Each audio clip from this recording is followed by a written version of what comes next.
नमस्कार दोस्तों। हमारे खास शो जो द न्यूज अड्डा और दैनिक उत्तराखंड का एक संयुक्त प्रयास है, एक संयुक्त मंच है जिसके जरिए हम उत्तराखंड से जुड़े हुए विभिन्न मसलों को उठाते हैं। आज भी हमने एक खास मसला उठाया है जो जिस तरह से जो पिछले दिनों में देखने को मिला था कि त्रिवेंद्र सिंह रावत जब मुख्यमंत्री थे तो कुंभ को लेकर के जो केंद्र की गाइडलाइंस थी उनके पालन की बात की जा रही थी, लेकिन तीरथ सिंह रावत जब मुख्यमंत्री बनते हैं वो हरिद्वार पहुंचते हैं और देहरादून में भी वो बोलते हैं कि बेरोक टोक आइए, जो आना चाहिए, किसी तरह के रजिस्ट्रेशन की, किसी तरह की जांच की जरूरत नहीं है। मसला फिर हाईकोर्ट पहुंच जाता है, फिर हाईकोर्ट की फटकार जब आज लगती है तो राज्य सरकार ये फैसला करती है कि 72 घंटे पहले की आरटीपीसीआर की नेगेटिव की रिपोर्ट लेकर के आनी होगी जो भी श्रद्धालु हरिद्वार कुंभ में स्नान करने के लिए आएंगे, या फिर उनके पास जो कोविड वैक्सीनेशन की सर्टिफिकेट होनी चाहिए। तो कुल मिलाकर के हाईकोर्ट का एक तरह से तीरथ सिंह रावत सरकार पर यह पहला हंटर लगा है, लेकिन ये पहला वाकया नहीं है। जो पिछले इन 4 सालों में हाईकोर्ट ने बहुत महत्वपूर्ण मसलों पे राज्य सरकार को रास्ता दिखाया हो, या कहा जाए कि राज्य सरकार अगर गलत चल रही तो उसको चाबुक लगा करके ठीक करने की कोशिश की हो। लेकिन तीरथ सिंह रावत सरकार का ये पहला तजुर्बा रहा। इससे पहले कई बार त्रिवेंद्र सिंह रावत जब मुख्यमंत्री थे 4 सालों में बहुत महत्वपूर्ण मसलों पर उनको, उनकी सरकार को फटकार झेलने को पड़ी थी। हम सबसे पहले छोटे से वो रिएक्शंस आपको सुनाना चाहेंगे। मेरे साथ एक खास मेहमानों का पैनल जुड़ गया है, आप स्क्रीन पर देख सकते हैं। इस वक्त मेरे साथ अभिजय नेगी एडवोकेट हाईकोर्ट है, रविंद्र आनंद प्रवक्ता आम आदमी पार्टी, योगेश कुमार वरिष्ठ पत्रकार हमारे साथ जुड़ गए हैं, और दैनिक उत्तराखंड से वरिष्ठ पत्रकार गजेंद्र रावत भी हमारे साथ जुड़ गए। लेकिन सबसे पहले हम आपको एक 10 सेकंड का वो बयान है तीरथ सिंह रावत का, जो उन्होंने बयान दिया था, और उसके बाद आज मुख्य सचिव ने क्या कहा है, वो दो छोटे छोटे बयान सुना करके हम चर्चा को फिर शुरू करते हैं। जरूरत नहीं है, मैंने कह दिया कोई रजिस्ट्रेशन की जरूरत नहीं है। और ये कुंभ है, सब नहाए। अब हम आपको मुख्य सचिव ने जो आज कहा है, ने स्पष्ट आदेश दिए हैं कि जो भी आएंगे उनको 72 घंटे पूर्व तक की कोविड नेगेटिव रिपोर्ट लानी पड़ेगी अथवा वैक्सीनेशन रिपोर्ट लानी। यानी कुल मिलाकर के ये जो रिएक्शन आए हमारे साथ कांग्रेस की नेता हैं, कांग्रेस की जो सोशल डिजिटल मीडिया की अध्यक्ष हैं शिल्पी अरोड़ा, वो भी हमारे साथ जुड़ गए चर्चा में। शिल्पी जी, चर्चा में आपका भी स्वागत है। सबसे पहले अभिजय नेगी जी, आप जब ये हाईकोर्ट में ये हाईकोर्ट की जब ये गाइडलाइंस कहिए, आदेश कहिए, निर्देश कहिए, जब राज्य सरकार के लिए आ रहा था, उस वक्त आप हाईकोर्ट में इस पूरी जिरह के दौरान मौजूद थे। क्या कुछ हुआ था, क्या हाईकोर्ट ने कहा है? जी अभिजय नेगी जी, चर्चा की शुरुआत में आप ही से करना चाहूंगा जी। देखिए, कुंभ को लेकर जो आज कुछ डायरेक्शंस माननीय उच्च न्यायालय ने पारित किए हैं वो कोई नई बात नहीं है। माननीय उच्च न्यायालय ने यह स्पष्ट किया है कि राज्य सरकार की खुद की बनाई एसओपी और केंद्र सरकार की खुद की बनाई एसओपी, इनका सख्त पालन होना चाहिए। अब अगर केंद्र सरकार की एसओपी में यह स्पष्ट लिखा है जी,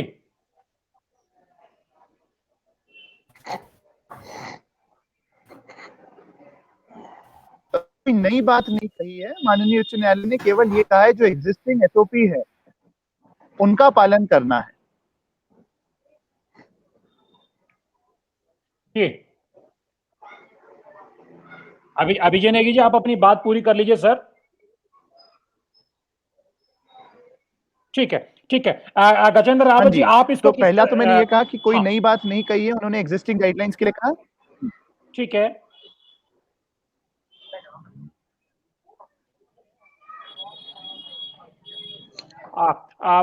अभिजय नेगी जी, आपकी आवाज बीच में ब्रेक हो जा रही है। हम चर्चा को सर आगे बढ़ाते हैं। जब आप हमसे जुड़ेंगे तब हम आपका पक्ष भी जानेंगे। गजेंद्र रावत जी, आप इसको किस तरह से देखते हैं? क्योंकि ये 6 लोगों का बड़ा पैनल है, मैं चाह रहा हूँ जल्दी जल्दी पहली प्रतिक्रिया आ जाए, उसके बाद हम चर्चा को आगे बढ़ाएंगे। गजेंद्र रावत जी, आप किस तरह से देखते हैं? पहला हथौड़ा है तीरथ सिंह रावत सरकार पर हाईकोर्ट का। मुझे लगता है कि इस प्रदेश में एक बड़ी समस्या इस प्रकार की जो याचिकाएं हैं, जो कोर्ट के निर्णय हैं और ऐसे डायरेक्शन, मतलब कोई भी सरकार पिछले 8-10 सालों से आपने देखा होगा कि कोई निर्णय लेती है तो अगले दिन उस पर स्टे के लिए लोग कोर्ट चले जाते हैं और वो हो जाता है।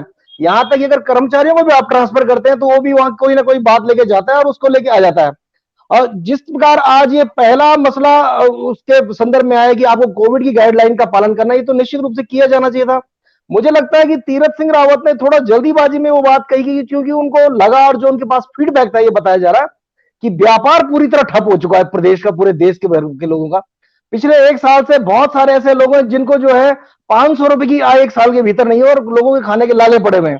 एक प्रकरण होता है। दूसरा, चूंकि हिंदुओं की आस्था से रिलेट करता है ये कुंभ का मेला, जी तो शायद उसी चूंकि आप मालूम है कि ये जो पार्टी है, ये पार्टी लाइन हिंदुत्व के ऊपर ही जो बहुत सारा काम करती है और ये कोई अवसर नहीं छोड़ना चाहती कि जब इनके पास कोई ऐसी बात है। और जिस प्रकार की ये एसओपी आज स्टेट गवर्नमेंट को लेकर आई है कि भाई कुंभ में आप आरटीपीसीआर रिपोर्ट लेके और 72 घंटे पहले की रिपोर्ट आए, एक बड़ा गंभीर सवाल तब खड़ा होता है कि 5 राज्यों में चुनाव चल रहे हैं। आज दिन भर अमित शाह ने 2-3 रैलियां की, लाखों लाखों की भीड़ वहां रही है। मोदी रैली कर रहे हैं, नड्डा कर रहे हैं, वो टीएमसी वाले कर रहे हैं, कांग्रेस वाले, सब लोग कर रहे हैं। वहां कोई कानून नहीं है, वहां कोई नियम कायदे नहीं है, लेकिन इस प्रदेश के लिए जो है पता नहीं क्या ऐसी चीजें होती जा रही है, या फिर जो हमारे जो लोग चाह रहे हैं इन सरकारों को, वो इतने कमजोर हैं कि अपने राज्य का पक्ष रखना हो, अपनी बात कहनी हो, तमाम बातें, ये दोहरा मानदंड मुझे लगता है कि कम से कम एक देश में 2 कानून नहीं होने चाहिए।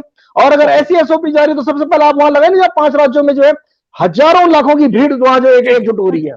ठीक है योगेश जी, आप इसको किस तरह से देखते हैं? गजेंद्र रावत जी तो कहते हैं हमारे यहाँ पे जो हाई कोर्ट की तरफ से एक्टिविज्म ज्यादा दिखाया जा रहा है और कोविड गाइडलाइंस को लेकर के हम बिहार से लेकर के बंगाल असम तक जाते हैं तो नजारा अलग नजर आता है, उत्तराखंड की बात आती है तो नजारा अलग नजर आता है। और जैसे हाईकोर्ट ने चाबुक चलाया, सरकार ने तुरंत सरेंडर कर दिया और कहा कि नहीं साहब, हम 72 घंटे की आरटीपीसीआर रिपोर्ट के साथ ही आपको आने देंगे। योगेश जी देखिए, मेरा मानना है कि सीएम तीरथ सिंह रावत ने जब ये बयान दिया था हरिद्वार में, शायद दिल्ली में, सॉरी देहरादून में, तो शायद वो इतने प्रिपेयर्ड नहीं थे, उन्हें शायद अंदाजा नहीं था कि ये कितना सीरियसली ले लिया जाएगा, क्योंकि उन्होंने एक ऐसी लाइन ले ली थी जो बिल्कुल गवर्नमेंट ऑफ इंडिया के और ओवरऑल कोविड पैरामीटर्स से बिल्कुल अपोजिट थी, जिसका उन्हें बाद में शायद एहसास हुआ और उसके बाद he went quite over it. अब हाई कोर्ट ने जिस तरह से इंटरवीन करा है, ये कोई नई बात नहीं है। ये हमेशा हाई कोर्ट ने उत्तराखंड में तो बड़ा अनफॉर्चुनेट है, बोला जाता है कि हाई कोर्ट उंगली पकड़ के चलाना सिखाता है उत्तराखंड सरकार को। हिस्टोरिकली ये एक रिमार्क है जो कई लोग मारते हैं। नहीं, लेकिन इस तो वाले मुझे ताजा, लगता है लेकिन योगेश जी ताजा वाले मसले में तो हाईकोर्ट गलत कहाँ है सर? आप एक मुख्यमंत्री कह रहे हैं कि साहब केंद्र की गाइडलाइन का पालन करेंगे, फिर नए मुख्यमंत्री आते कहते हैं बेरोक टोक आइए, तो फिर हाईकोर्ट को तो इंटरवीन करना पड़ेगा ना। बिल्कुल हाईकोर्ट ने बिल्कुल राइटली इंटरवीन करा है और ये बिल्कुल सेटल कर दिया है, और यही वजह है। ठीक है, अब जैसे आप देख सकते हैं, ओम प्रकाश ने कितना पैनिक स्टिकन ठीक एकदम है, बयान दिया कि ठीक नहीं सारी चीजें रहेंगी। ठीक मेरे ख्याल से तो ठीक है, ठीक है। ठीक है। हमारे साथ कांग्रेस की नेता शिल्पी अरोड़ा अभी थोड़ी देर में जुड़ रही हैं। उन्होंने एक बार जुड़ने की कोशिश की, पता नहीं तकनीकी क्या वजह ही।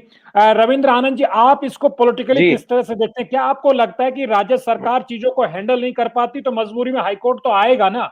या आपको लगता है कि जिस तरह से कोविड को लेकर के पूर्व मुख्यमंत्री त्रिवेंद्र सिंह रावत का अलग रुख था, तीरथ सिंह रावत आए तो अलग रुख हुआ है, तो इसी में हाईकोर्ट का डंडा चलना लाजमी था? देखिए, इसमें हमारा साफ ये मानना है कि जब त्रिवेंद्र सिंह रावत हटे और तीरथ सिंह जी आए, तो एक पुरानी कहावत भी है कि नया मुल्ला अजान चीख चीख कर देता है। साथ ही आपने देखा होगा कि उन्होंने त्रिवेंद्र सिंह रावत जी के लगभग सभी फैसलों को पलट दिया, क्योंकि उन पर एक प्रेशर था कुछ अलग करके दिखाने का। हालांकि वो जमीनी स्तर पे चीजों को समझ नहीं पाए, और जो जिस प्रकार उन्होंने बयानबाजी की अभी तक, हमेशा आप घेरे में रहे हैं। साथ ही अगर हम कोविड को लेकर के भी बात करते हैं, तो कहीं ना कहीं देखिए, तथ्यों को जाने बिना कुछ कह देना एक बचकाना हरकत होगी, और वो भी तब जब आप मुख्यमंत्री जैसी एक रिस्पॉन्सिबल सीट पर हों। और उनको खुद त्रिवेंद्र जी ने आगाह भी किया था कि भाई आप इसको सीरियसली लें, लेकिन अब खुद ही वो पॉजिटिव हैं। दूसरी बात यह है कि कहीं ना कहीं उन्हें दिखाना था कि देखिए मैं एकदम निर्णय लेता हूं, तो उसकी जो जल्दबाजी करने की जो उनकी वो थी आदत थी, उसका खामियाजा भुगतना पड़ा है। उसका खामियाजा ठीक है, भुगतना पड़ा है, और आज वो बैकफुट पर है। ठीक है। हमारे साथ शिल्पी अरोड़ा जी कांग्रेस नेता हैं, कांग्रेस की जो उत्तराखंड की जो सोशल मीडिया, डिजिटल मीडिया की वो अध्यक्ष भी हैं। शिल्पी अरोड़ा जी, चर्चा में आपका स्वागत है। हाईकोर्ट ने आज जो राज्य सरकार का फैसला पलटा है, मुख्यमंत्री तीरथ सिंह रावत ने कहा था कोई आए बेरोक टोक आए, हाईकोर्ट ने कहा नहीं साहब ऐसे नहीं चलेगा, जो कोविड गाइडलाइंस उनका तो पालन करना पड़ेगा। क्या कहेंगी? राज्य सरकार के लिए बिग सेटबैक है, नए मुख्यमंत्री के लिए बिग सेटबैक है? देखिए, शुरू से ही जिस तरीके से चाहे केंद्र सरकार हो या राज्य सरकार हो, कोविड जैसे गंभीर मामले को हल्के में लेती आ रही है, इसका खामियाजा जो आम पब्लिक को फेस करना पड़ रहा है। कल जब एक हाईएस्ट 47,000 केसेस रजिस्टर्ड हुए हैं कोविड के पूरे देश में, काफी समय के बाद इतनी बड़ी संख्या में, जिस हल्के में ले रही है, कुछ डायरेक्शन लेस है। या तो आप ये निर्णय करें कि हम कोविड को फेस करेंगे, हम एंटीबॉडी लोगों की डेवलप करेंगे, एक स्टैंड जो लेना चाहिए सरकार का वो कंप्लीटली मिसिंग है। आप इतने बड़े लोगों की, इतनी बड़ी संख्या में जो श्रद्धालु आ रहे हैं, तीर्थयात्री आ रहे हैं, आप उनके स्वास्थ्य और जिंदगी के साथ मजाक कर रहे हैं। कोर्ट को इंटरफेयर करना पड़ रहा है जस्ट बिकॉज कि हमें एक दिखाना है कि बड़ा सक्सेसफुल कुंभ हुआ है। कुंभ पूरी तरह से असफल है, चाहे वो हम इंफ्रास्ट्रक्चर की बात करें। इस तरीके के जो बेतुका डिसीजन सरकार ले रही है, अभी एक निर्णय किया है कि 2 करोड़ से नीचे के टेंडर हम बिना टेंडर के दे देंगे, तो अभी तक क्या सरकार सो रही थी क्या? अभी तक वो क्या करना चाह रहे हैं? इस पे हम आएंगे मैडम, इस पे हम आएंगे। आज हम लोग हाईकोर्ट के कुंभ वाले के ही दाएं बाएं में रहेंगे। अभिजय नेगी जी हमारे साथ फिर से जुड़ गए हैं, वो नैनीताल हाईकोर्ट के एडवोकेट भी हैं, वो इस हियरिंग के दौरान, इस पूरे फैसले के दौरान वहां मौजूद थे। अभिजय नेगी जी, जो सवाल गजेंद्र रावत जी ने उठाए, वो सवाल कई बार बहुत सारे लोगों के जहन में आता है कि साहब, जब हम बिहार के चुनाव की कैंपेन देखते हैं, जब हम बंगाल के चुनाव की कैंपेन देखते हैं, जब हम असम में कैंपेन देखते हैं, तो वो कोविड की गाइडलाइंस थोड़ी टूटती नजर आती हैं। लेकिन एक मुख्यमंत्री, नए मुख्यमंत्री बने, एक पॉलिटिकली उन्होंने कह भी दिया, बाद में उन्होंने संभालने की कोशिश भी की, अपने बयान की, और उसको लेकर के हाई कोर्ट की तरफ से थोड़ा सा सख्ती दिखाई जाती है। तो कोई ज्यादा सख्ती नहीं हो रही उत्तराखंड को लेकर के, या हमारी राज्य की सरकारें उतना मजबूती से अपना पक्ष नहीं रख पाती हैं? आपको क्या लगता है? देखिए, मैं आपको थोड़ा परिप्रेक्ष्य देता हूं कि क्या हुआ है आज कोर्ट में। जैसा एक पैनलिस्ट ने सही भी कहा कि चीफ सेक्रेटरी ने एक पैनिक स्ट्रिकन स्टेटमेंट दिया, तो आज 3 घंटे इस मामले की सुनवाई हुई है। आज अन्य कोई केस के नंबर बहुत कम आ पाए, 3 घंटे केवल इस मामले की सुनवाई हुई है। और सच्चिदानंद डबराल की ये जनहित याचिका बहुत लंबे समय से चल रही है। ये पॉलिटिकल इवेंट से रिलेटेड नहीं था। एक कोर्ट के जो एडवोकेट ही हैं, शिव भट्ट जी, उनको अपॉइंट किया गया था कि आप जाकर एक रिपोर्ट सबमिट करके आइए कि क्या हो रहा है कुंभ के लिए। उन्होंने अपनी रिपोर्ट सबमिट करी थी और पहले ही ये तारीख नियत कर दी गई थी कि 24 मार्च को इसकी सुनवाई होगी। अब मैं इसको माननीय उच्च न्यायालय का एक्टिविज्म कतई नहीं मानता हूं, क्योंकि अगर मान लीजिए ये एसओपी ही हाईकोर्ट ने बना दी होती तो ये कहना तब भी उचित हो सकता था कि हाईकोर्ट ही क्यों गाइडलाइन बना रही है। लेकिन हाईकोर्ट ने ये एसओपी नहीं बनाई है, ये एसओपी भारत सरकार ने बनाई है। यही एसओपी उत्तराखंड सरकार ने शामिल करी है। अगर नौकरशाह कुछ बयान कोर्ट में दे रहे हैं, पब्लिक को दे रहे हैं, और इलेक्टेड पॉलिटिकल लीडरशिप से अलग कोई भिन्न बयान दे रही है, तो ऐसा तो नहीं है। रूल ऑफ लॉ जिस कंट्री में है, वहां पे आपने अगर एसओपी बनाए हैं तो उसको फॉलो करना पड़ेगा। आज ऑनरेबल हाईकोर्ट ने health secretary Amit Negi, chief secretary Om Prakash, मेला अधिकारी दीपक रावत, आईजी संजय गुंजियाल के साथ विस्तृत चर्चा करी 3 घंटे की, जिसमें उन्होंने उनसे पूछा कि आपके क्या आयाम हैं, कितने अस्पताल हैं, कहीं कुछ हो गया तो कहां जाएंगे, सडनली किसी की कोरोना पॉजिटिव रिपोर्ट आ गई तो कितनों को आप क्वारंटाइन करेंगे, ये सब चीजें कैसे होंगी। ये सब ध्यान में रख के हाईकोर्ट ने सिर्फ इतना कहा उनको कि आप केंद्र की एसओपी अभी भी स्टैंडिंग है। अब अगर देखिए, पॉलिटिकली स्पीकिंग दोनों पार्टीज सेम पार्टी गवर्नमेंट है at the centre and the state. अगर वो एसओपी में समस्या है, वो एसओपी बदल दें।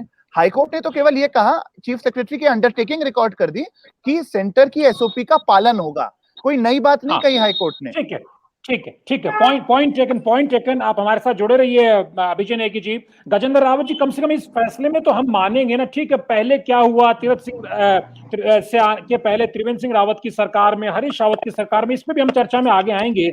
लेकिन क्या आपको लगता नहीं कि जब केंद्र सरकार की बनाई हुई गाइडलाइन है, ठीक है कि भाई पुराने मुख्यमंत्री कुछ करके गए तो उनको हमें उसके खिलाफ हमें बोलना है, ताकि हम और आप मीडिया में उसको उछाल दे, कल अखबार में बड़ी बड़ी हेडलाइन में लिख दे कि त्रिवेंद्र सिंह रावत का फैसला तीरथ सिंह रावत ने पलटा, जन भावनाओं के अनुरूप फैसला लिया। आप बताइए ना, मोदी गवर्नमेंट ने गाइडलाइंस बनाई, हाईकोर्ट तो व्यवस्थाएं पहले से ही देख रहा था, लेकिन आपने अचानक कहा कि नहीं साहब, बेरोक टोक आइए, तो फिर गड़बड़ तो आपने कर दी ना, लक्ष्मण रेखा आपने लांग दी, तो फिर कोई ना कोई तो फिर आपको रूल ऑफ लॉ के तहत आपको बताएगा ना कि साहब ये चीज गलत हुई है। 2-3 अलग अलग चीजें इस बीच में हुई है कि जो आज हाईकोर्ट की डायरेक्शन है, अभी ये कांग्रेस के स्पोक्स पर्सन शिल्पी जी बता रही थी कि सब कुछ का उल्लंघन हो रहा है, फलाना हो रहा है। अगर आप इन कांग्रेस वालों की बहुत ज्यादा छोड़िए, इनके जो ऑफिशियल पेज हैं, जो इनके अपने पेज हैं, वहां पर ये लोग कह रहे हैं कि आज हमने जो है भारी संख्या में जन प्रदर्शन किया और हमने मुख्यमंत्री निवास का घेराव किया, कभी कह रहे हमने हल्द्वानी में बड़ी रैली कर दी। फिर इन्होंने कहा कि हमने जो श्रीनगर में तो एक रिकॉर्ड तोड़ रैली कर दी और बड़ा आक्रोशित वहां जो है पूरा जनमानस वहां खड़ा हो रखा है, राहुल गांधी की रैलियां चल रही, सबकी चल रही है। तो ये जो ब्लेम करेंगे सुनिए मैडम, शिल्पी जी एक सेकंड, शिल्पी जी आपको पूरा समय मिलेगा, टीवी वाली कोई चिक नहीं है। गजेंद्र रावत जी अपनी बात रख ले, फिर तुरंत आप उनको काउंटर कर लीजिएगा। रावत जी अपनी बात जल्दी से रखिए, फिर शिल्पी जी इसको काउंटर करेंगे, फिर हम रविंद्र आनंद जी के पास जाएंगे जी। तो हुआ क्या कि तीरथ सिंह के आने के बाद एक तो एडीसी ने उन्होंने सब आओ मेले में, कोई दिक्कत नहीं, कुंभ का मेला है, हिंदुत्व से जुड़ा हुआ है। दूसरा उन्होंने एक ये भी किया कि पिछले एक साल के भीतर जो त्रिवेंद्र सिंह रिजीम के भीतर जो कोविड का उल्लंघन करने वाले जो लोग थे, जिन्होंने कानून का उल्लंघन किया, उन्होंने वो मुकदमे भी खत्म कर दिए। ये मांग जो है ये कांग्रेस के लोग भी करते थे, जो सामान्य जन सामान्य हम लोग भी थे। एक दो बार हम पे भी ऐसे मुकदमे हो गए कि हम भी चल दिए थे कहीं, तो उन्होंने कहा नहीं भाई भले आप प्रेस के लोग हैं, लेकिन आपने जो है कोविड का उल्लंघन कर दिया, तो उन्होंने हमारे ऊपर भी मुकदमे लगा दिए, हम भी उसको फेस कर रहे थे। तो ये जो दोहरे मानदंड हो जाते हैं हमारे उस महामारी के भीतर, जबकि आम जनमानस आप देख रहे हैं कि उत्तराखंड में अनुसुईया प्रसाद मैखुरी, इनके कांग्रेस पार्टी के विधायक, उनकी मौत होगी, सुरेंद्र सिंह जीना की मौत होगी, जीना की पत्नी की, उर्वादत्त भट्ट की पत्नी की मौत होगी, और त्रिवेंद्र सिंह के साथ एक गोपाल रावत एक ओएसडी थी, उनकी भी मौत हो गई। इसके बावजूद जो तमाम जो राजनीतिक दल हैं अपने स्वार्थ के लिए, अपनी राजनीति को चमकाने के लिए समय समय पर इसका उल्लंघन करते रहे। और इस पीरियड में जैसा हमने कहा ना कि शुरू में कि कांग्रेस की रैलियां हो रही, भाजपा हो गई, प्रधानमंत्री की इतनी लाखों लाख की रैली और मंच से कह रहे हैं कि मैंने इतनी भीड़ पहले कभी नहीं देखी। ये दोहरे मानदंड ऐसे हैं जो देश की आम जनता के लिए कहीं ना कहीं सवाल खड़े करते हैं, आम जनता के लिए सवाल खड़े करते हैं। शिल्पी जी इसमें गजेंद्र रावत जी ने आपको कांग्रेस को अकेले ब्लेम नहीं किया, उन्होंने कहा कि सब पॉलिटिकल जो पार्टीज हैं वो अपने लोगों से मिलने में, कोई उनके साथ गैदरिंग करने में कोई हिचकती नहीं है। तो दोहरे मापदंड की बात करें, वो आपको भी कटघरे में खड़ा कर रहे हैं और बीजेपी प्रधानमंत्री मोदी के कार्यक्रमों को भी रख रहे हैं। जी शिल्पी जी। देखिए यहाँ श्रद्धालुओं की बात हो रही है जो कि उत्तराखंड में कुंभ के लिए आ रहे हैं, उनको जो कंफ्यूज किया जा रहा है। और शुरू से ही जो ढुलमुल सरकार का रवैया रहा है, मेरी बेटी खुद लॉकडाउन के टाइम में 2 बार जिम कॉर्बेट और उधर गई, जहां पूरे लॉ पास करने के बाद भी जगह जगह उसको रोका गया। शुरू से ही एक गैप नजर आ रहा है, कम्युनिकेशन गैप नजर आ रहा है, जो वहां का सरकारी तंत्र है और पॉलिटिकल जो लोग काम कर रहे हैं उसमें बिल्कुल कंप्लीट गैप। आप कैसे इतने श्रद्धालुओं की जान पे रिस्क ले सकते हैं, जबकि कल सबसे हाईएस्ट नंबर रजिस्टर्ड हुए हैं, कोविड फिर से वापस आ रहा है, न्यूज टाइम वापस आ रहा है। आप जो उत्तराखंड के जो बाहर रहने वाले जो लोग वापस आए हैं, जो नॉन रेजिडेंट उत्तराखंडी हैं, उनके लिए आपके पास कोई इंतजाम नहीं है, उनको रीसेटलमेंट करने के इंतजाम नहीं है। कोविड है या नहीं है, ये निर्णय जो एसओपी गवर्नमेंट की जो बनी हुई है उसको फॉलो करना है नहीं करना है, ये क्लैरिटी होनी चाहिए इसमें। शुरू चाहे केंद्र सरकार हो या राज्य सरकार हो, शुरू से ये कंफ्यूजन है। फरवरी में राहुल गांधी ने ये बात रेस करी थी कि कोरोना को आप गंभीरता से नहीं ले रहे, बहुत सीरियस मैटर है, और उसको हल्के में लिया गया, लॉकडाउन किया गया, अनप्लान्ड किया गया। ठीक है, ये पूरा एक बड़ा विषय हो जाएगा मैडम, ये एक बड़ा विषय हो जाएगा कोरोना को लेकर के सरकार ने साल भर में किस तरह का व्यवहार किया। यही सवाल जो मैंने आपसे रखा, जो गजेंद्र रावत जी की चिंता है, रविंद्र आनंद जी, ये सवाल तो आपके लिए, आम आदमी पार्टी के लिए भी ना, कि आप तमाम सियासतदान जो हैं अपनी बैठकें कर लेते हैं, आपकी पार्टियां अपने कार्यक्रम बुला लेती हैं, तो कुल मिलाकर के आपको लगता नहीं थोड़ा दोहरे मापदंड तो आप लोग भी, पॉलिटिकल क्लास, चाहे वो बीजेपी हो, चाहे कांग्रेस हो, चाहे आम आदमी पार्टी, सभी लोग अपना रहे हैं, या आपके यहाँ डिफरेंट है थोड़ा सा माहौल? भीड़ इकट्ठी नहीं करते, सोशल डिस्टेंसिंग का पालन करते हैं आप लोग? देखिए हमारे इस दौरान 2 बार मनीष सिसोदिया जी देहरादून आए, और हमने कोई ऐसी गैदरिंग ना करके, हमने एक स्टेडियम ना लेकर के एक हमने ऑडिटोरियम बुक किया, और ऑडिटोरियम में हमने एक सीट का गैप रख करके वहां पे कार्यक्रम किए। हाँ, आप ये जरूर कह सकते हैं कि अगर कोई ऐसा मामला हुआ है जैसा कि कुंवर प्रणव चैंपियन ने जब ये गाली दी थी उत्तराखंड को, तब की बात करें, या महेश नेगी वाली बात करें, तब जरूर हमने सड़क पर हम उतरे, लेकिन तब भी हमारी संख्या 100 के अंदर थी, हम कभी 100 से ज्यादा नहीं गए। और लेकिन केस हम पर तभी भी लगे, वो बात अलग है, क्योंकि केस की भी क्योंकि आंदोलन करने की भी अनुमति नहीं थी, भीड़ करने की अगर अनुमति 100 से ज्यादा नहीं थी, लेकिन तब भी आंदोलन करने की अनुमति नहीं थी, और उसमें हमें केस लगे हैं, और अब शायद वापस भी लिए जा रहे हैं। लेकिन मेरा यहाँ पर ये कहना है कि जैसा कि गजेंद्र भाई ने भी कहा, बिल्कुल सही कहा, कि कोविड जहां चुनाव होते हैं वहां कोविड चला जाता है क्या? एक बड़ा सवाल है यहाँ पे पवन लालचंद जी, मैं आपसे भी पूछता हूँ कि अगर बंगाल में हो तो चला जाता है, बिहार में हो तो चला जाता है, दिल्ली में हो तो चला जाता है, ये क्या बात है कि जहां चुनाव होते हैं वहां कोविड चला जाता है छुट्टी पर, वहां छुट्टी ले लेता है क्या? योगेश जी, इसको आप ये कॉन्ट्रास्ट आपको भी नजर आता है, या आपको क्या, आप इसको किस तरह से देखते हैं कि चुनावी रैलियों में कोविड नहीं होता है, कुंभ में कोविड आ जाएगा? क्या आपको लगता है जब विधानसभा का सत्र करेंगे तो हम सोशल डिस्टेंसिंग का दिखावा करेंगे, लेकिन जब पार्टी कार्यालय में बैठक होगी विधायक दल की, तब उसी में सारे विधायक भी आ जाएंगे, सारे सांसद भी आ जाएंगे, और ग्रुप के सारे लोग भी आ जाएंगे, छोटे से हॉल में ही ऐसे कांग्रेस भी बैठ के करेगी तो सारे लोग ही राजीव भवन में इकट्ठे हो जाएंगे। आम आदमी पार्टी में भी इसी तरह का हाल रहा होगा। तो कोविड का देख करके आता है, कुंभ में आएगा लेकिन इन पॉलिटिकल गैदरिंग्स में नहीं आएगा। योगेश जी, देखिए, कोविड का जो गाइडलाइंस है उसका जो इम्प्लीमेंटेशन है पॉलिटिकल लैंडस्केप में और कुंभ में, ये दोनों बहुत अलग अलग बातें हैं। लगभग वैसे बात दोनों एक है, लेकिन इनका कॉन्टेक्स्ट थोड़ा अलग अलग है। मेरा जो सबसे बड़ा डर है कुंभ को लेके वो ये कि कुंभ में पूरी ऑल ओवर इंडिया से लोग आएंगे और हमारी सोसाइटी का वो स्ट्रेटा आएगा जो कोविड पॉजिटिव हो भी सकता है। उनके पास टेस्टिंग का क्या रहेगा पता नहीं मुझे, कैसे उनके क्राइटेरिया रहेंगे। वो चाहे दिल्ली से आ रहे हैं, चाहे वो फार फ्लंग एरिया मध्य प्रदेश से आ रहे हैं, यूपी से आ रहे हैं, कहीं से भी आ रहे हैं। और अगर फर्ज कीजिए 25-30 लाख की गैदरिंग ऑन शाही स्नान में हो जाती है हरिद्वार में, उनको हम कैसे टेस्ट करेंगे, कैसे उनका एक जो ऑपरेशनल एस्पेक्ट है पूरे कुंभ को, कुंभ में कोरोना को लेके, वो एक बहुत ही ज्यादा बड़ा सीरियस चीज है। उसको हम ये नहीं कह सकते कि भाई हम सारा कोई भी आ जाए, कोई भी रिपोर्ट लेके कोई जरूरत नहीं है ऐसे ही आ जाए। जैसे अभी भी किसी ने अभी चीफ सेक्रेटरी साहब ने बोला है कि अगर किसी ने वैक्सीन ली है, वैक्सीन की रिपोर्ट हो जाए तो वो भी चलेगा, ठीक है, वैक्सीन की रिपोर्ट है वो भी चलेगा, कोई आदमी पॉजिटिव रिपोर्ट आपने नेगेटिव रिपोर्ट है वो भी चलेगा। लेकिन एक ऑपरेशनल एस्पेक्ट है पूरे कुंभ का, वो बहुत ही डेंजरस है। इसका मतलब अप्रैल में उत्तराखंड की गवर्नमेंट, सरकार और पूरा पैराफिनलिया जो है उसके कितने टाइट रोप वॉक रहेगा ये हम समझ सकते हैं।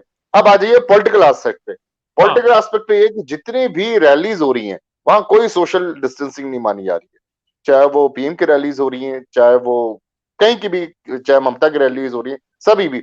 और ये एक बड़ी अनफॉर्चुनेट बात है, जैसे ही हमारी कोई पॉलिटिकल रैलीज होती हैं उसमें कोविड जो है एकदम भाग जाता है, उसका डर भी भाग जाता है, कोविड भी भाग जाता है।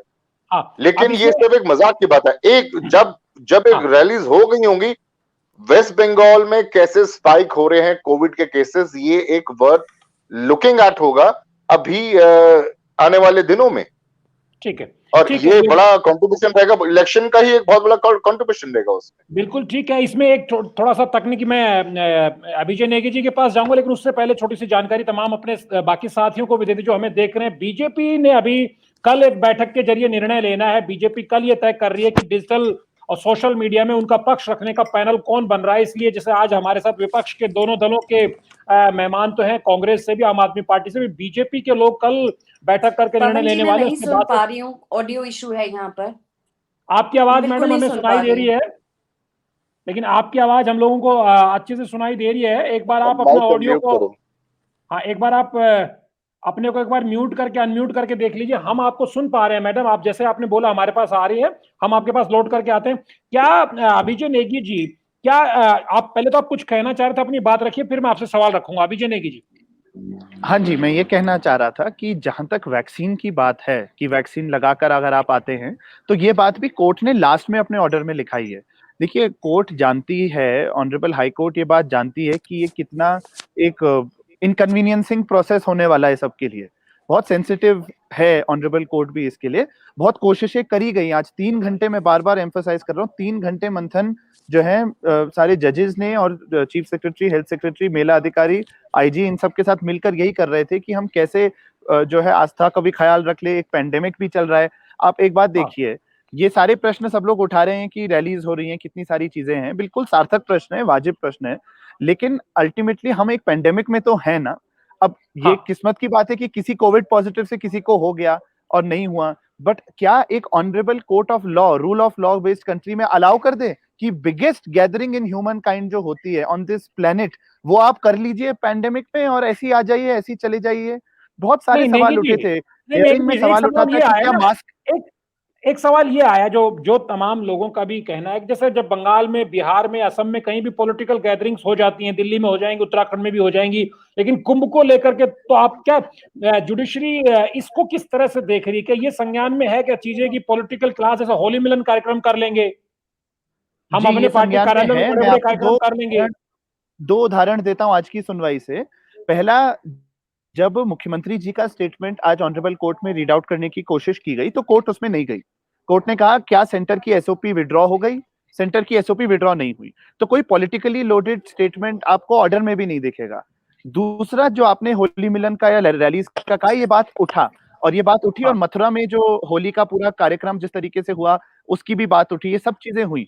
तो कोर्ट ने ये कहा कि देखिए, हम उत्तराखंड के उच्च न्यायालय हैं, हमें अपने प्रदेश के इस इवेंट को देखना है और ये ह्यूमन काइंड का सबसे बड़ा कांग्रेगेशन होने जा रहा है और इसके लिए क्या रेपरकशंस हो सकते हैं हरिद्वार शहर के लिए। एक बार सब आकर चले जाएंगे, हरिद्वार शहर कहीं हॉटबेड तो नहीं बन जाएगा? क्या होगा हरिद्वार शहर का? ये सारे सवाल माननीय जजेस पूछते गए और जब एग्जिस्टिंग गाइडलाइंस हैं, ऑनरेबल कोर्ट ने केवल ये कहा इनका पालन हो, बस यही कहा है उन्होंने। और वैक्सीन को इंक्लूड किया गया लास्ट में ऑर्डर में, ताकि अगर कोई नेगेटिव रिपोर्ट नहीं ला रहा है पर वैक्सीन लगवा दी है, ताकि जो वृद्ध लोग हैं जो आस्था के साथ आ रहे, कम से कम ज्यादातर लोग जो वृद्ध हैं और उम्मीद करते हैं कि वहां पे वैक्सीन वो लगवा के आ रहे हैं। और एक और चीज है इस ऑर्डर में, एक और चीज है इस ऑर्डर में, उन्होंने कहा है कि आपकी टेस्टिंग की भी सुविधाएं हो पाए, आपकी वैक्सीनेशन की भी आप चीजें प्रबंध वहां पे करें, हरिद्वार में भी करें। ये सारी चीजें डिस्कस हुई हैं कोर्ट में एंड आई एम होपफुल कि आज शाम को अभी जब ऑर्डर अवेलेबल हो जाएगा तो ये सारी चीजें उस ऑर्डर में भी होंगी। ठीक है, ठीक है गजेंद्र रावत जी, ठीक है। आप देखिए, एक चुनावी रैली है, निश्चित तौर पे वहां पे ये संकट भी है, वहां पे भी चिंता होनी चाहिए, लेकिन जो कुंभ का आयोजन है ये अंतर्राष्ट्रीय एक तरह से आयोजन है, इसमें तो लाखों लोग एक दिन में आएंगे, एक समय में डुबकी लगाएंगे, तो वहां तो संजीदगी तो सर होनी चाहिए ना, दिखनी चाहिए ना। तो हम क्यों राज्य सरकार को ये भी एक तरह से बेनिफिट ऑफ डाउट दें, साहब हाईकोर्ट थोड़ा ज्यादा सख्त हो गया, देखिए बंगाल में नहीं हो पाया, वहां पे उनके राज्यों, दूसरे राज्यों में नहीं हो पा रहा। हम तो अपने राज्य की बात करें, एक अंतर्राष्ट्रीय आयोजन हमारे यहाँ हो रहा है जिसमें दुनिया भर के लोग आते हैं, पूरी दुनिया की नजरें कुंभ पे होती है, महाकुंभ है ये। तो वहां पे तो सरकार को और ज्यादा मुस्तैद रहना चाहिए ना। हम क्यों ऐसे ही बोल देंगे नहीं, जिसको आना है वो आए, बेरोक टोक आ जाए, बाद में फिर हमको उसको एक तरह से पलटना पड़ रहा है, हाईकोर्ट से फटकार लग रही है। तो हमारी प्रशासनिक मशीनरी, सरकारी तंत्र की भी तो एक तरह से कमजोरी तो झलकी है ना इसमें। निश्चित रूप से जो बयान जल्दीबाजी में तीरथ सिंह ने दिया कि भाई जल्दी हो सकता है कि उनको ऊपर से आदेश रहे, जैसा कि ये कहा गया कि ये संदेश था कि योगी आदित्यनाथ के दौरान बहुत बड़ा भव्य कुंभ हुआ और उत्तराखंड सरकार के दौरान चूंकि कोविड आ गया तो बहुत सारा निराशा का वातावरण है, त्रिवेंद्र सिंह के रहते हुए बहुत चीजें पेंडिंग हो रही है। तो उनको लगा कि ऐसा ना हो कि लोग यहाँ आ रहे हों और बहुत इस बात को लेकर नाराज हों कि स्टेट गवर्नमेंट ने कुछ नहीं किया। इस कारण उन्होंने शायद ये डिसीजन लिया और इस जल्दी में ये कह दिया कि आपको कोई रोक टोक नहीं है। रोक टोक होनी चाहिए, सोशल डिस्टेंसिंग का पालन होना चाहिए, जो उसकी गाइडलाइन है उसका निश्चित रूप से पालन होना चाहिए। सबसे बड़े सवाल जो शुरू से निकल के आए थे कि भाई लोगों के रोजगार खत्म हो गए, व्यापार खत्म हो गया, नौकरियां चली गई हैं, इतने तमाम लोग हम देख रहे हैं जो हमारे चारों तरफ है, किसी के पास काम नहीं बचा हुआ है। तो एक वो संभावना, जिस प्रकार अब 4 धाम यात्रा शुरू, आप जानते हैं कि 4-6 महीने जब यात्रा चलती तो पूरे साल का खर्चा वो लोग निकाल लेते अपना आराम से। तो वर्षों वर्षों की लोगों की तैयारियां थी उस मेले को लेकर, हजारों करोड़ों रुपए लोगों के लगे हुए हैं, जो व्यापार, छोटा बड़ा व्यापार करने, जो पानी बेचने वाले, जो फूल बेचने वाले, तमाम लोग हैं, उन लोगों का भी मानवीय पक्ष है, उनके भी घर परिवार है, उनका भी जीवन है और निश्चित रूप से कुछ ना कुछ उनके लिए भी तो होना चाहिए कि आप उनके उस दृष्टिकोण से वहां भी तो मानवीय दृष्टिकोण की उनका जीवन यापन चल कैसे रहा है, इन तमाम बातों पर जो है क्योंकि गंभीरता कभी कोर्ट की ओर से भी नहीं दिखा। सरकार को आप आदेश देते ना कि जिस आदमी का आपने पूरे साल भर दुकान बंद करवा के रखी, उस आदमी ने आत्महत्या कर ली, उसके बच्चों की फीस नहीं गई। कल शाम मेरे एक दोस्त बता रहा था कि वो अपने बच्चे का जब एडमिशन कराने गया तो उन्होंने वहां रोक लिया, उन्होंने कहा पूरे साल भर की फीस लाओ भैया आप। वो कह रहा भाई मैं कहां से फीस दूं, बड़ी समस्या आ रही, मकान का किराया दूं, क्या करूं। ये तमाम ऐसे सवाल हैं जिन्होंने परेशानियां इस कोविड के कारण खड़ी की हैं और सरकार को बिल्कुल पालन करना चाहिए, मानवीय जो रक्षा है मानव की वो तो होनी चाहिए। ठीक है, ठीक है। अभिजीत नेगी जी आप कुछ कहना चाह रहे हैं, जल्दी से कहिए, फिर मैं शिल्पी अरोड़ा जी के पास जाऊंगा। जल्दी से आप कुछ कहना चाह रहे थे। सोशल डिस्टेंसिंग के एस्पेक्ट पर देखिए, केवल सोशल डिस्टेंसिंग से नहीं संभव है ना। आज जो कोर्ट में एक और पॉइंट आया, क्या मास्क पहनकर अगर आप डुबकी लगाएंगे तो कोविड नहीं फैल सकता? कोविड तो डुबकी से ही फैल जाएगा। अगर कोई मास्क क्या, वो डबल मास्क लेकर उसने जैसे ही वो गया पानी के नीचे जो माइक्रोस्कोपिक ड्रॉपलेट से फैलता है, तो इसका सोल्यूशन क्या है? सब बैठे रहे, सब सोचते रहे कि there are no solutions except asking for this report and complying with the SOP. इसीलिए ऑनरेबल हाईकोर्ट ने ये कहा। और देखिए, जहां तक इस चीज की बात है, कोर्ट तो वही करेगा ना जो याचिका उसके सामने आई है। कोविड के दौरान ऑनरेबल हाईकोर्ट ऑफ उत्तराखंड ने कई इतने खूबसूरत फैसले दिए हैं। अभी देखिए, असिस्टेंट टीचर एलटी ग्रेड वालों के पास सीटेट के रिजल्ट नहीं थे, तो उसकी डेडलाइन बढ़ा दी ऑनरेबल हाईकोर्ट ने, जब ऑनरेबल चीफ मिनिस्टर उस फाइल को रिजेक्ट कर चुके थे। तो कई कोर्ट्स अपनी तरफ से काम कर रही हैं, लेकिन यहाँ मुद्दा बस इतना है कि जो इन्हीं की एसओपी है उन्हीं का पालन हो। ठीक है, ठीक है, ठीक है। शिल्पी अरोड़ा जी, ठीक है, ये एक पक्ष है, लेकिन ये कोई पहली बार नहीं। अगर ऑपोजिशन के नजरिए से देखें तो आप लोगों के लिए तो अच्छा माहौल है ना। अगर हाईकोर्ट इस सरकार को क्या हर किसी न किसी फैसले पे टोकते रहेंगे तो आप लोगों के लिए तो अच्छा माहौल है। पॉलिटिकली तो ऑपोजिशन के लिए तो अच्छा है, आप लोगों के लिए तो अच्छा माहौल है। सरकार की फजीयत अगर हाईकोर्ट में होगी तो कांग्रेस के लिए तो संभावना है। यही सवाल फिर मैं आम आदमी पार्टी से भी पूछूंगा। जब से ये नए मुख्यमंत्री आए हैं, इनकी जो स्टेटमेंट आ रही है वो सब आप देख ही रहे हैं। जनता का उन्होंने मजाक उड़ाया कि ऐसा चावल उन्होंने जिंदगी भर नहीं खाया।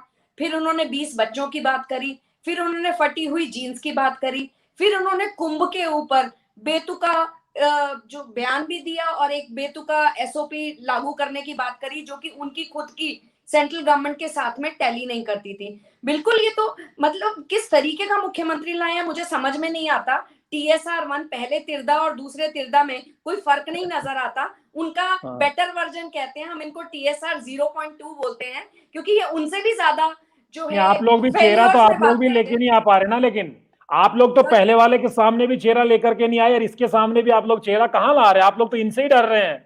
नहीं, चेहरे हमें किसी से डरने की जरूरत ही नहीं। हम भारी बहुमत से आ रहे हैं। जिस तरीके से जो भ्रष्टाचार चल रहा है, महंगाई हो रही है, बेरोजगार लोग सड़कों पर हैं, किसान सड़कों में हैं, पूरे प्रदेश के लोग त्रस्त हैं और कांग्रेस बहुत बड़े बहुमत से आने 2021 के 2022 जनवरी के चुनावों में आ रही है। हम बहुत कौन है कांग्रेस का कमांडर? कौन होगा? नहीं, कांग्रेस का कमांडर कौन होगा? आपके यहाँ तो हरीश रावत जी रोज कह रहे हैं कि डिक्लेयर कर लो, आप लोग कह रहे हैं नहीं नहीं सामूहिक नेतृत्व में जाएंगे। बिल्कुल सामूहिक नेतृत्व से अभी नेता बचे कितने हैं मैडम? शिल्पी जी, एक पूरा धड़ा तो गढ़वाल का पूरा, और उसमें कुमाऊं के भी कुछ लोग थे, वो चला गया बीजेपी। अब तो थोड़े से नेता तय कर लीजिए बैठ करके। नेताओं की कोई कमी नहीं है कांग्रेस में। अभी आप देखेंगे चुनावों में जो टिकट वितरण होगा पता चल जाएगा। कोई जीतने हारने से नहीं होता। ये निर्णय आला कमान का, हाई कमान का है कि सामूहिक नेतृत्व में चुनाव लड़ा जाएगा और हम सब उसको फॉलो करेंगे। चुने हुए विधायक अपना नेता तय करेंगे किसको मुख्यमंत्री बनाना है, इसमें कोई डाउट नहीं है।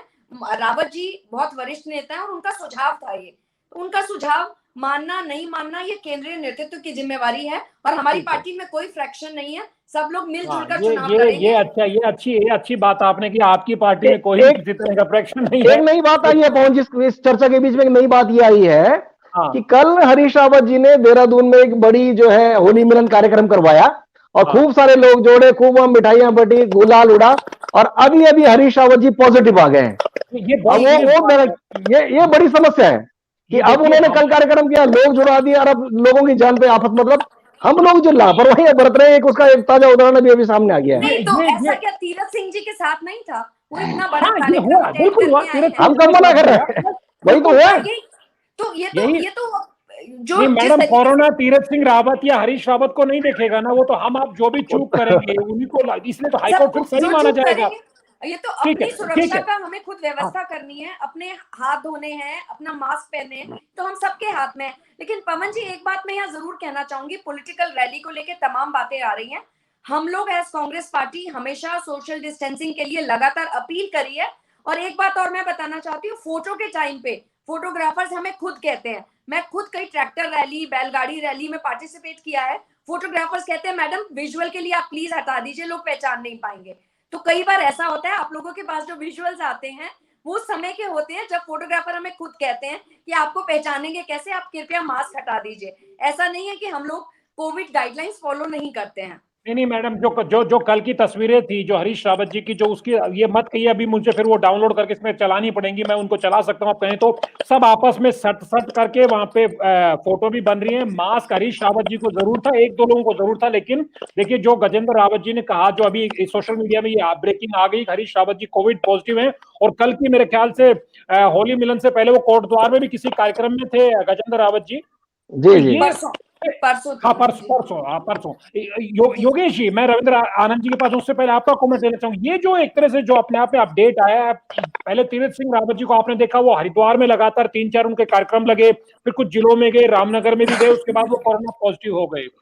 अब हरीश रावत जी ने कल होली मिलन का कार्यक्रम किया, परसों वो कोटद्वार में ऐसे कार्यक्रमों में थे। तो अलार्मिंग सिचुएशन तो सामने है, फिर हम हाईकोर्ट को ब्लेम क्यों करें? हाईकोर्ट तो हमें कम से कम रास्ता दिखा रहा है साहब, वहां जहां लाखों लोग इकट्ठे होंगे, करोड़ों लोग इकट्ठे होंगे, उसकी चिंता करिए, कोरोना कहीं गया नहीं है।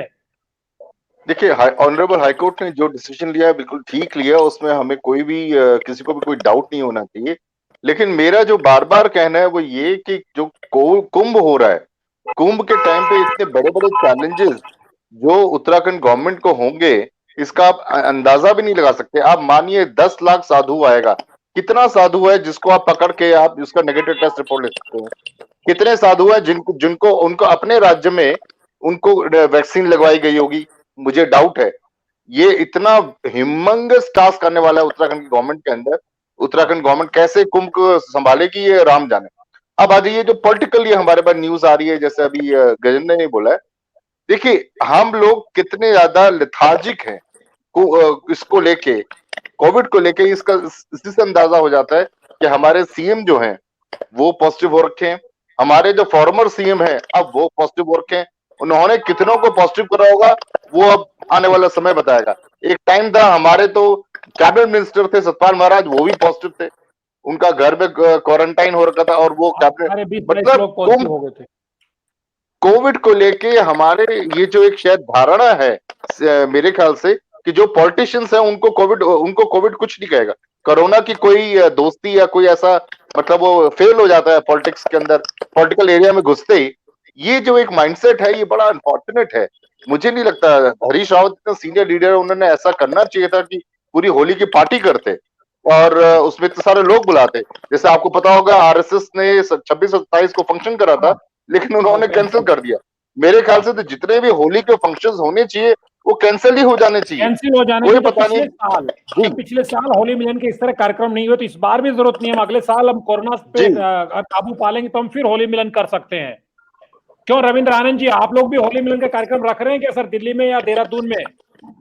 हरीश रावत जी कोरोना पॉजिटिव हो गए हैं जी। इस प्रकार का अभी तो खैर कोई ऐसा कार्यक्रम नहीं है, लेकिन आज जरूर हमारे प्रदेश कार्यालय में जब मैं गया तो कुछ लोगों ने गुलाल टीका लगाया कि ताकि अब आगे मिल पाए ना मिल पाए होली तक।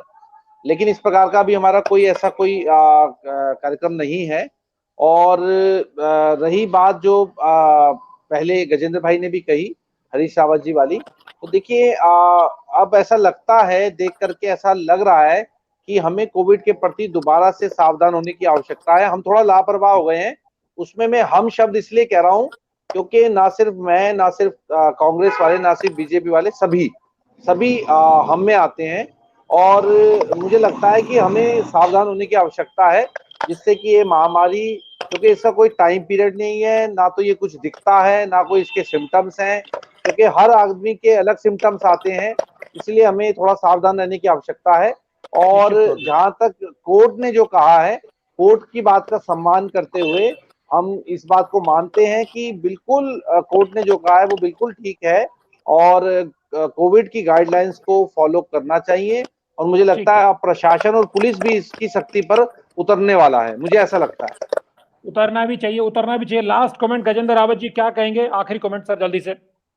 बड़ी गंभीर बात है कि कल होली मिलन का एक और कार्यक्रम देहरादून में हो रहा था और यहाँ के जो डीजीपी थे वो भी वहां लोगों को गुलाल लगा रहे थे। तो आप लगाइए, जब आप इस तरह की चीजों पे पार्टिसिपेट करेंगे, जिन लोगों के हाथ में जिम्मेदारी है कि आप जो है कानून का पालन कीजिए, जब करवाइए लोगों से, आपने पिछले साल देखा इन्होंने सड़क पे चलते हुए लोगों को कितने डंडे बजाए।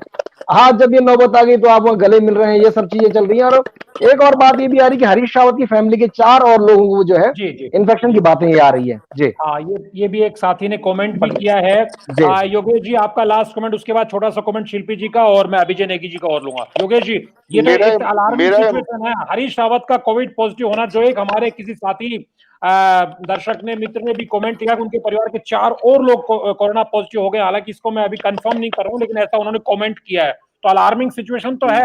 हाईकोर्ट ने मैसेज दिया कि संभल जाएं, वरना 1 अप्रैल से 30 अप्रैल के बीच में जब हम कुंभ करा रहे होंगे तो कुछ भी सुपर स्प्रेडर, एक तरह से जो हॉटबेड बनने वाली जो चिंता है वो तो अपने आप में बड़ी होती जा रही है। देखिए, मेरा ये मानना है कि कुंभ का जो आयोजन हो रहा है और उसमें जितने सारे लोग आ रहे हैं, वो कितना कोविड का मतलब ट्रांसमिशन होगा हरिद्वार में, इसका कोई अंदाजा नहीं है। और मेरा मानना है जिस तरह से ओवरऑल कंट्री में सर्ज आ रखी है कोविड के नंबर्स में, उत्तराखंड में मुझे लगता है कि आने वाले टाइम में सर्ज हमें देखने मिलेगी, जिसका कंट्रीब्यूटरी फैक्टर कुंभ भी होगा। अब जहां तक बात है पॉलिटिशियंस की, मुझे लगता है आगे 4 धाम है, 4 धाम भी है, उसके बाद 4 धाम भी है। हमारे को जितने बड़े हम डेंजर जोन में हैं वो आप समझ ही सकते हैं। और जो ये जितने भी हमारे पॉलिटिशियंस हमारे कोरोना पॉजिटिव हो रहे हैं, इससे हमें पता चलता है कि कितनी लेथार्जी, कितना नॉन सीरियसली लिया जा रहा है कोविड को, जो कि एक बहुत सीरियस और बहुत डेंजरस बीमारी है। ठीक है शिल्पी जी, ठीक है। सरकार के स्तर पर जो गफलत हुई उसका खामियाजा हाईकोर्ट में फटकार के बाद, उनका फैसला पलटने के बाद भुगतना पड़ा। लेकिन जो हरीश रावत जी का कल होली मिलन कार्यक्रम था और उसके बाद जो उनके कोरोना पॉजिटिव होने की खबर आई है, विपक्ष को भी बताती है कि संजीदगी हम सबको बरतनी पड़ेगी। कोरोना सत्ता पक्ष या विपक्ष या श्रद्धालु आम आदमी कुछ देखता नहीं है। नहीं, बिल्कुल सबको सावधानी की जरूरत है। कोरोना अभी गया नहीं है और बहुत केसेस आ रहे हैं जिनको कोविड वैक्सीन 2 के बाद भी आ रहा है, क्योंकि डिफरेंट तरह के स्टेम्स हैं मार्केट में।